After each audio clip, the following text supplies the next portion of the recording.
I was listening to Jamal Mashburn on a podcast the other day, and he was talking about when the college players were practicing against the Dream Team. And have you heard the story that he was telling? No. Okay. So you guys saw, well, he said we were part of a group, Grant Hill and some other guys, Rodney Rogers. We saw Larry Bird in the hotel. And then he said, get some sleep, young fellas. And then you guys went and scrimmaged against them. And Rodney Rogers is talking smack to Larry Bird. Larry's on the sidelines just watching. And Rodney Rogers all of a sudden tugs on Superman's cape. What happened after that? Yeah, well, Rodney Rogers he's one of the best jerks that you'll meet. And so, again, we were all there playing against our favorite player. You know, you got to realize it was Stockton and Bobby Hurley and Grant Hill and Jordan. It was all of our favorite players individually. And, you know, they used to hide us in these gyms. We're working out, and we didn't really know what was going on. We get to scrimmage these guys, and I mean, we really beat them. And the next day, or we're in a hotel or something, you know, because they were really kind to us. They took us out to eat. You know, we got to be in their room and gawk and stare at them. And here goes Rodney Rogers. He's talking the stuff that we were talking in our other room. You know, our other room, we talking junk. Like, yeah, Magic didn't know what to do. And he goes to Bird right in his face. He says something like, yeah, you ain't made a jump shot since the 80s or 80. One of the years they probably won a championship. 84.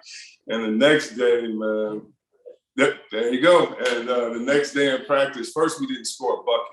We didn't score a bucket. That's when I really knew it was a difference in the NBA and college, because the drills of denying, I remember Jordan pulling up the shorts and denying, and you literally couldn't touch the ball. And so Bird, I remember one time coming to the corner, he pump fakes and Rodney Rogers goes by. He says, "Welcome to the Parachute Club." It's a 3 in his face. And, you know, after, I don't know if it was Magic or someone said something like, you know, that kind of reminds you of 84 a little bit, don't it? And so that was the best part about playing against them, is that they treated us like they're equals by talking trash to us. Because that was a kid's dream come true. But no one told Rodney to start. We weren't trying to start a war at that time. I love it. Who was the nicest guy on the Dream Team to you guys?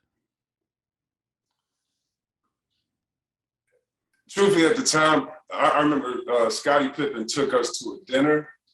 But I remember Patrick Ewing and Larry Bird always being together. And whenever they were together, they would crack on us. It was like we were there just, you know, we were just their crash test dummies for jokes. So those two were cool. Pip took us to dinner, but man, they all were great. They pulled us to the side, you know, telling us things to work on. Like that definitely was one of the best basketball experiences I've had.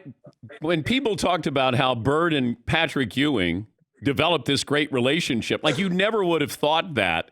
But, you know, Patrick talks about it. He said, you know, we just got along. It was just, we connected with each other. That's not the pair that I would have put together with that team.